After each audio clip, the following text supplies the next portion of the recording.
Ancient steps have been unveiled at the renowned ancient Pool of Siloam in Jerusalem.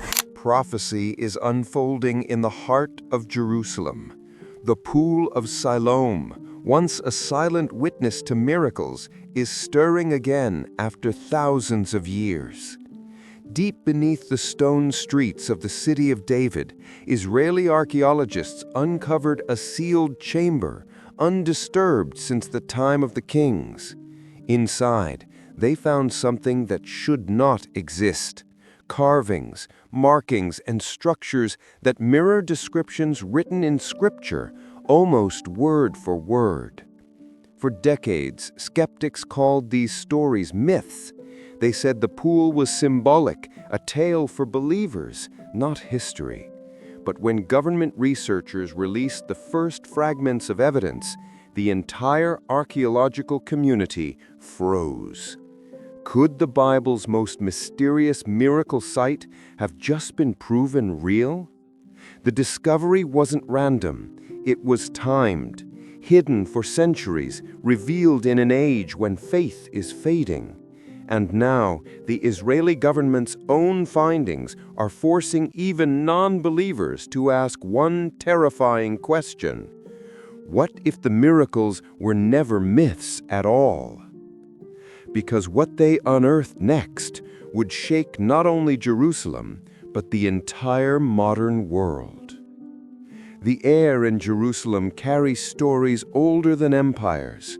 Every stone, every tunnel whispers of kings and prophets, of battles, blessings, and betrayals. But beneath that sacred soil, untouched for nearly 3,000 years, a hidden world was waiting. Archaeologists, guided by the Israeli government's restoration project near the city of David, dug deeper than anyone expected.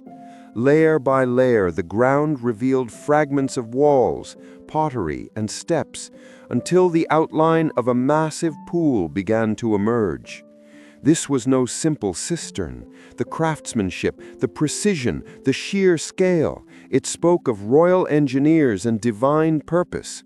Water channels carved into bedrock, designed to flow perfectly toward the ancient Pool of Siloam.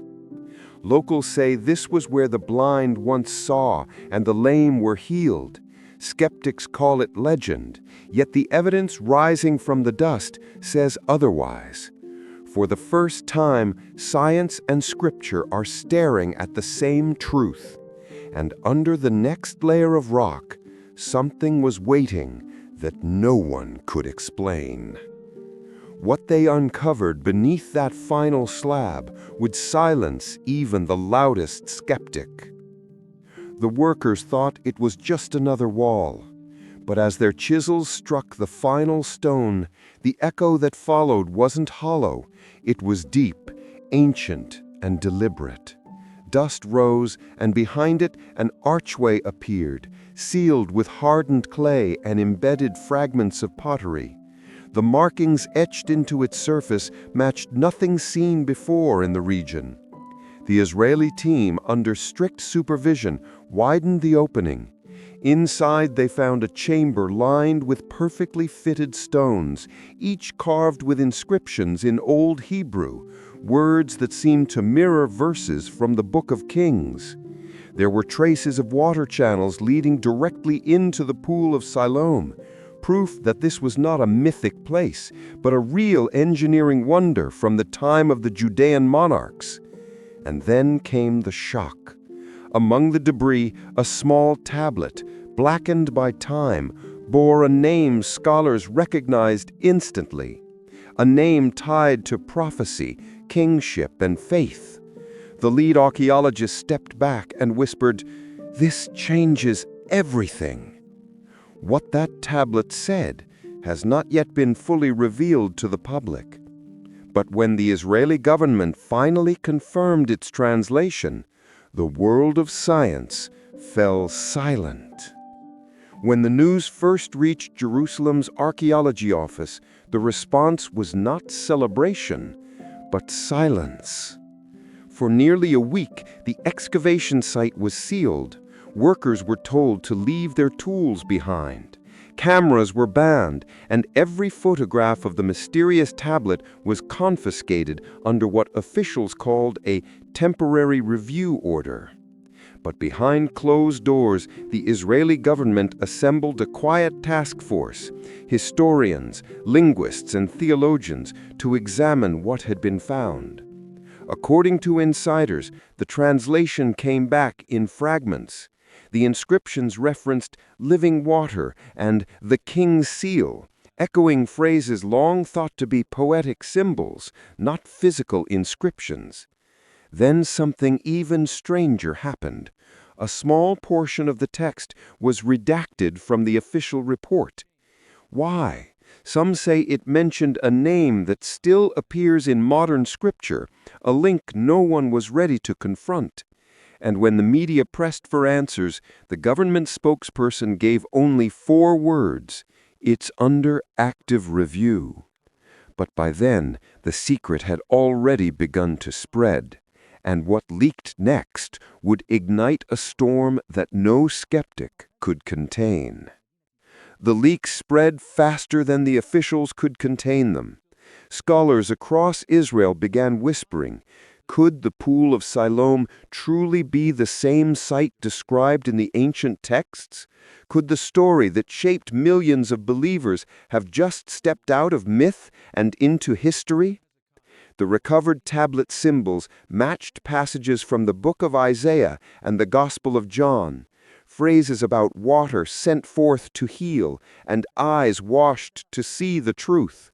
For centuries, theologians debated if these were metaphors, but now they were carved in stone.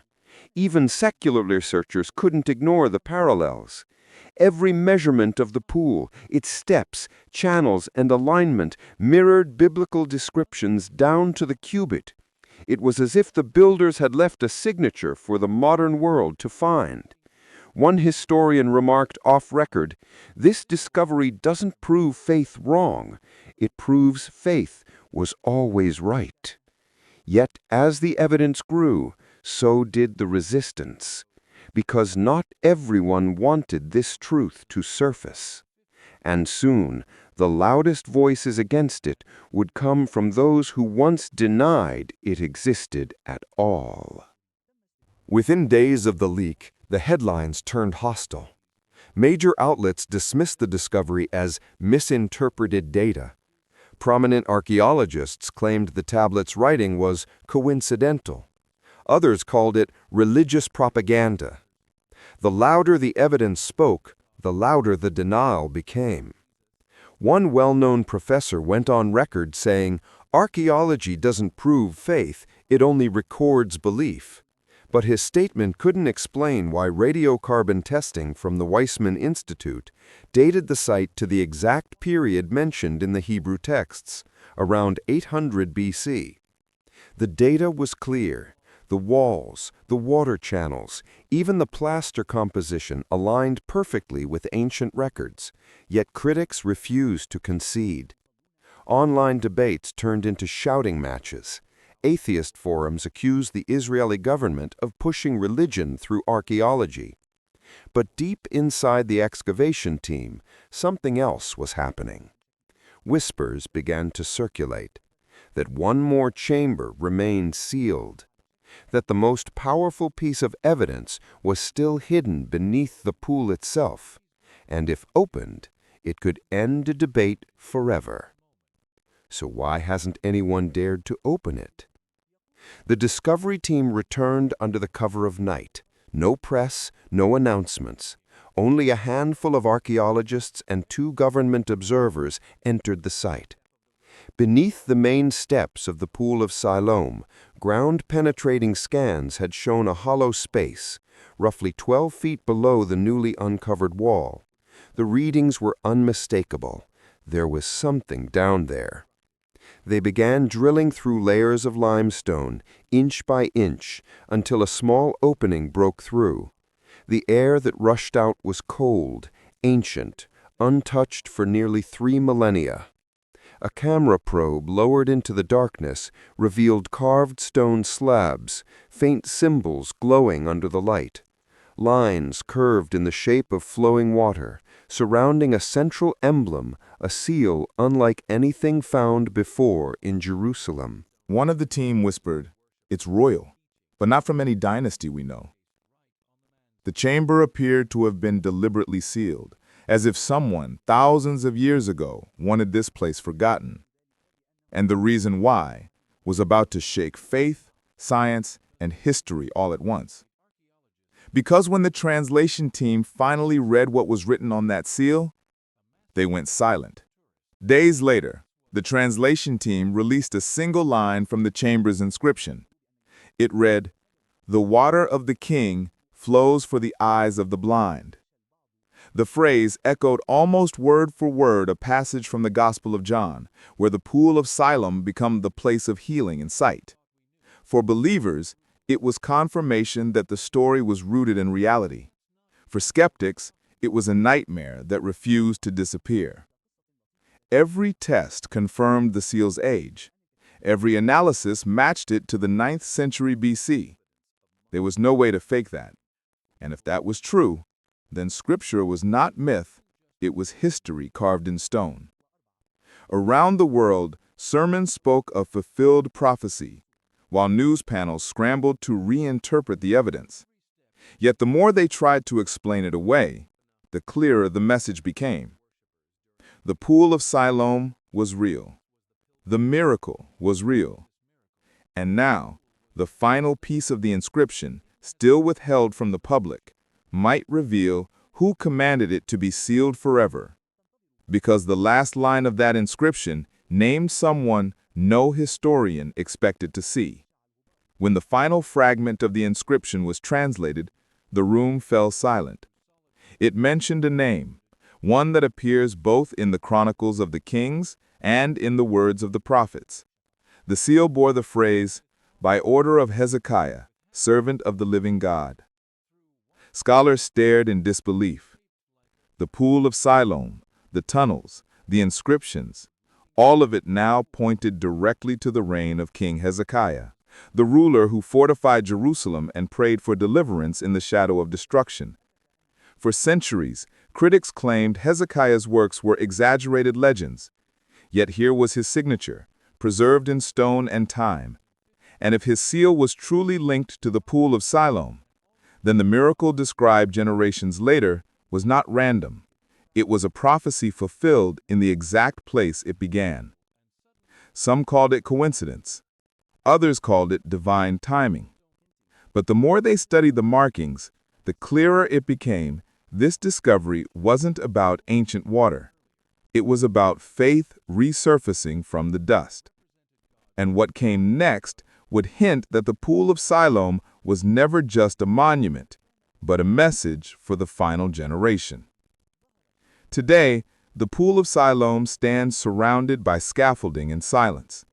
Tourists walk its edges, unaware that only a few feet below them lies a sealed chamber that still holds unanswered questions.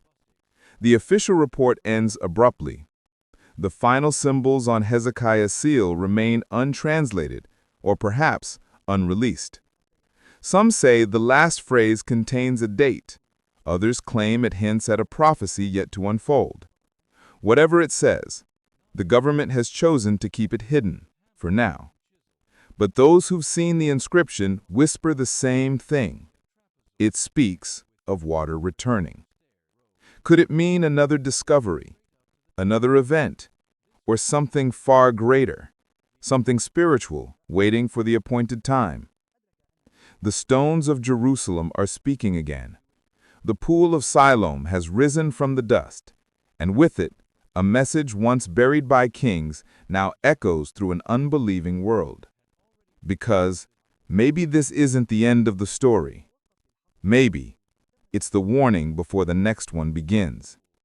And when the last chamber is finally opened, what will it reveal about the world we thought we knew?